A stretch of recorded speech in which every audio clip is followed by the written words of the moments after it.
Now, the third one, mixing and mastering. Now, why did I actually separate this? Now, I've separated this because I've seen some things which I think are absolutely, I would call it a travesty.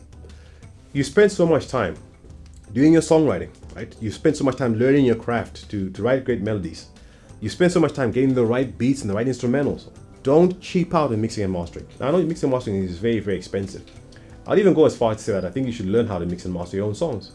At the very least, learn how to mix your own songs. Now, it will take time. You have to get the right gear. But if you invest in some good pair of headphones, good pair of speakers like the ones I got here behind me, good acoustic room which allows you to monitor the sound well, if you invest in that, that is like, honestly, it's something that will take your, if you're into streaming or if you're into like people playing your music on the radio, it will elevate your music so much more because now your music can be played in places where it really can be heard in the best form of quality. I've heard DJs say to me, "Oh man, I'd love to play the song, but not to me personally, but to say about a song that they've been given, I'd love to play the song, but man, the quality is not great.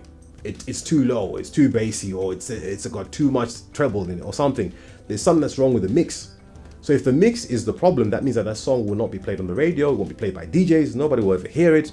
It might be played in your small community, which works as well, but ultimately it's got to be a great sounding song sonically, so that other people in the commercial industry can actually kind of push it out there and feel proud to put it on their platform as well. So mixing and mastering is something that's very, very important.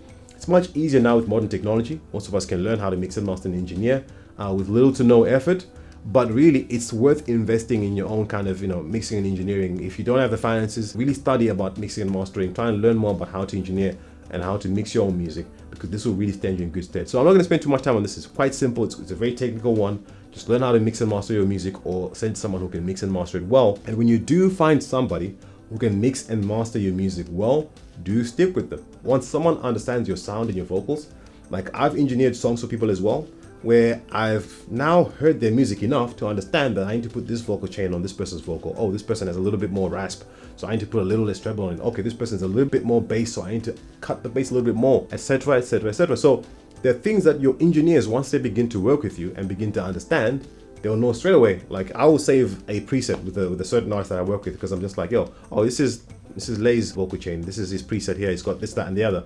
So the next time he comes back to me, the process is much quicker, because I just pick the preset, tune it a little bit depending on the production and the style that we're going for, and then we're good to go. So pick your engineers very carefully. If not, learn how to mix and master your own songs as well, so you actually have a better sounding song. Build a team around yourself to allow you to do these things that make your production a lot less painful experience, because trust me, I wasted a lot of money trying to choose the right engineers just because they didn't understand my sound. So finding the right engineer is so important. It's oftentimes like I call it, it's a bit of an art in itself, right? So don't underestimate engineering. Make sure you do that correctly. Cool.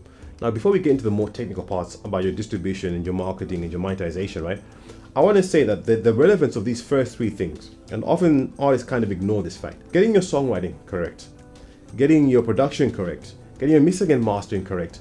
These three things, on average, may take you anywhere between 5 to 10 years. Now, I think a seasoned artist who has worked hard on their craft, has done all these things well, should probably get all these things ready at a certain point where they feel confident enough to put it out there into the commercial market. Put it out there now for an audience now start to consume. This is your university degree. It's your, I've gone to college, I've studied for music, or I've studied for my job. I've now become qualified and I'm now ready to go out into the world of work. That's what this is at this point. You haven't started distributing your music yet. You haven't learned how to market your music yet, and you haven't learned how to monetize your music yet. These are the things that are gonna make your career. So you could go to university, study one subject, come out of university, start to try and get a job, and then realize you can't get a job in that field. It's the same for music, right? You could spend all this time learning songwriting, mixing, mastering, production, and everything else that you're doing. Spend all the time doing that, come out into the music industry, and then realize, oh man, the music industry has a lot more things to it than what I actually wanted to do. I don't enjoy the music industry. I enjoy making music, but I don't enjoy the music industry. That has happened. Happened to me, happened to so many other people as well that I know who have gone and said, I don't enjoy the music industry in this form, but I actually enjoy this other part here. So you really have to kind of sit with yourself and really decide for yourself, like, okay, now that I've learned, I've gone to university, the University of Music, right? Music life, whatever. And I've now figured out that this is what I want to do, or I've now figured out these are the skills that I now have. Which lane do I want to pick? Am I going to pick the songwriting lane? Am I going to pick the production lane? Am I gonna be a background vocalist maybe for bigger artists who tour because I don't want to handle all the whole, being a superstar stuff? Or do I want to be the star of the show?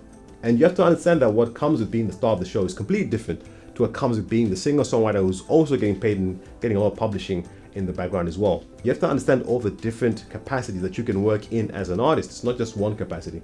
You can work in 7 different roles. So just thought I'd make that clear for you before we go on and talk about the business of music, because this part is not so fun maybe for some people, but it's necessary if you want to have a successful music career. So let's go right into the next one. Music distribution.